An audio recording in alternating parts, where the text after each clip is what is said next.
What's up guys, Coach Highway from GameLeap here, and in this short video today I'm going to be covering 5 quick tips on how to Dragonblade like a pro. Before we get started, our website launches this month, and if you want to get a massive discount, be sure to follow this link here. On the site you'll find super in-depth and step-by-step guides, some of which written by yours truly, and I promise they will help you climb and pop off on your favorite roles and heroes. Going right into it, we have tip number 1, and this tip is something that all the top Genjis know, and most of them live by. Don't be afraid to get just 1 or 2 good kills with Blade. A lot of Genjis end up getting into analysis paralysis and reducing their total Blade count by waiting for the perfect opportunity and end up reducing their value greatly. The ultimate goal for your Dragonblade is not to simply get an amazing clip for your Twitter. While those do come regularly and are nice, the ultimate goal with Dragonblade is to achieve a fight win. Dragonblade killing an enemy main healer and leaving the team with only Lucio heals is a great example of how just 1 kill can make a Dragonblade translate into a super easy to win fight. When you get good at generating a lot of Dragonblades over the course of a game, that can give your team a serious edge on the clock. Not every single Dragonblade has to kill 4 or 5 people and win the fight all on its own. The important thing is that you set yourself up to get the picks that will make a difference. Moving on to tip number 2, don't always dash up into the air. Dashing up into the air is a useful thing to do in a lot of cases. It gives your team clear LOS on you for ability usage such as Bubbles or Ana's Nano, but the problem is that good enemies will be waiting for you to blade and they're going to see you in the air ahead of time. So for the same reason that dashing up into the air can be a good thing for your teammates, it can also be a good thing for the enemy team because they get to use their cooldowns and plan for their way of counterplaying. Think for example Lucio Speed Amp to run his backline off, or prep their counterplay like Sleep Dart and Graviton Surge or Sigma Flux, etc.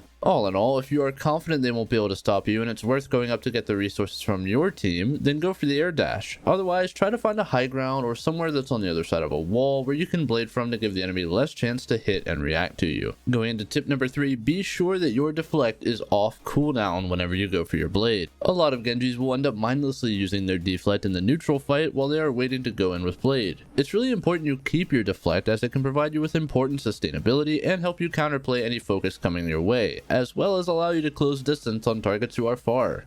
You can use it to stop something as simple as a sleep dart from ruining an entire fight's worth of work building the blade and ruining your big moment. Deflect is a vital tool and it comes in very clutch during your Dragonblades, so be as sparing as possible with it before you set up for your blade. If you find yourself being forced to use deflect often, perhaps play slightly less aggressively before your blade or try to take positions that are more difficult for the enemy to contest you at. Are you enjoying the video? Please be sure to like and subscribe for more top-level educational content. Getting back to it, we have tip number 4, make sure you know whether or not you should blade in the first place. Something so many Genjis do, even in GM, is blade when they see an opportunity to kill a lot of enemies but at a poor game time. For example, let's say you're attacking on payload. You've just won a team fight and your team is pushing the cart. You don't want to go and blade the enemy team before they get back just because you see a good opportunity. You want to wait until they return and are staging for the team fight and then go for your blade, because the time it takes them to respawn, group up, and then come back is all free time for your team to be pushing the objective. Milking the game timer is a very important thing for good Genji players to know how to do, as Dragonblade in Overwatch 2 is a massive and consistent fight winner. Reduce the amount of recontest the enemy team gets, and each one of those one fights becomes much more impactful. The final tip is tip number 5, know which cooldowns are important to wait out. Any Genji player with experience knows that once the blade is popped, chaos ensues